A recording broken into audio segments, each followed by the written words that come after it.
Hello guys, welcome back. Like you can see, I finally have a mic. I invested a bit in my videos because a lot of guys was complaining that the voice quality and the sound quality was bad. So got a mic, I got a tripod set there, and I wanted to address a very common problem uh, with the carbureted models. A lot of guys tell me in hot weathers and stuff, the cars take a long while to start, takes a while to crank. So yeah, let me show that to you. Okay guys, don't be fooled by the rocks badge there. The car is a carbureted model 1.6 with a 20 thou rebore, and yeah, I just changed the doors and stuff. It just looks that way.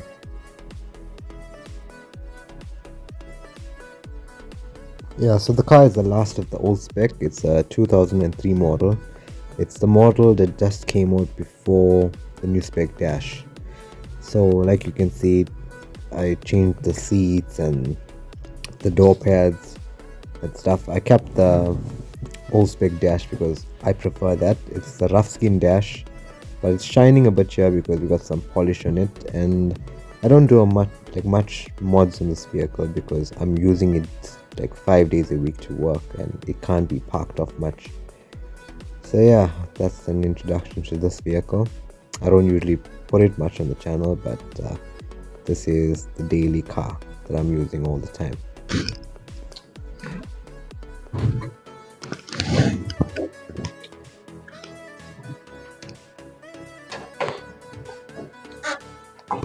So back to the issue at hand here. A lot of guys tell me that their car will start fine, and let's just say the weather is very hot, and then they take a drive maybe to the tuck shop or wherever, and then when they come back to start the vehicle, it takes a lot of cranks for it to start, and that usually happens because the carburetor is set too rich, because your air fuel screw, I made a lot of videos about how to adjust it, but that means that the air fuel screw is too much out and it's adding too much of fuel.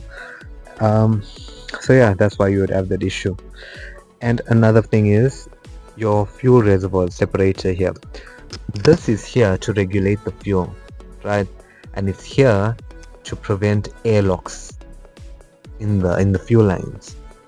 So without this here, or if this is faulty, you are going to create an airlock in the fuel line, and the fuel has a boiling temperature, so it's just going to get too heated up, and then it'll maybe get blocked in the line here and it's not going into the carburetor. That could happen in hot weather as well. Another thing, a lot of guys tell me that they ask me about the metal base plates, right? I've had Golfs with the metal base plates, the aluminium base plates, but I didn't feel any performance gain, or I have no issues with it because my rubber base plates were always perfect. But there's a reason why the manufacturers created the base plate to be a rubber. The reason being because if you look at this vehicle, right, it's an 8-valve motor. Usually in like a Taz or the Opel Corsas and whatnot, the cars that came around this time, even the Honda Ballads and whatnot, if you look at it, you'll have your cylinder head, you'll have your intake, and then you'll have your exhaust coming from the front. You know, the exhaust runs from the front and it runs underneath the sump and it goes to the back.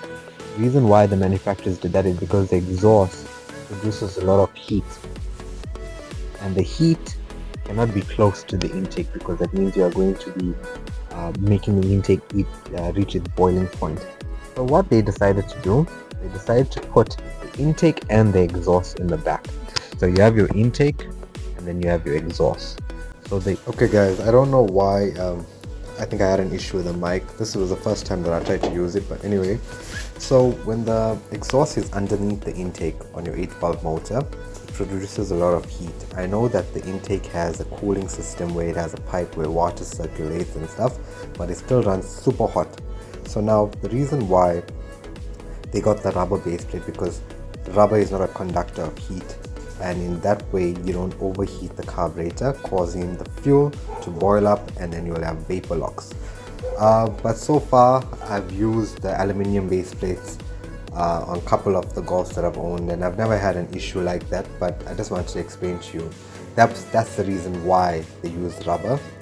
And regarding the rubber braking and stuff, you need to make sure that your bolts are not, the bolts, the 4 bolts that hold the carburetor down, you need to make sure that it's not piercing into the base plate. You need to make sure that you have your airbox and the brackets secured, because the airbox is basically a structure for the base plate and for your carburetor to stay in place all the time.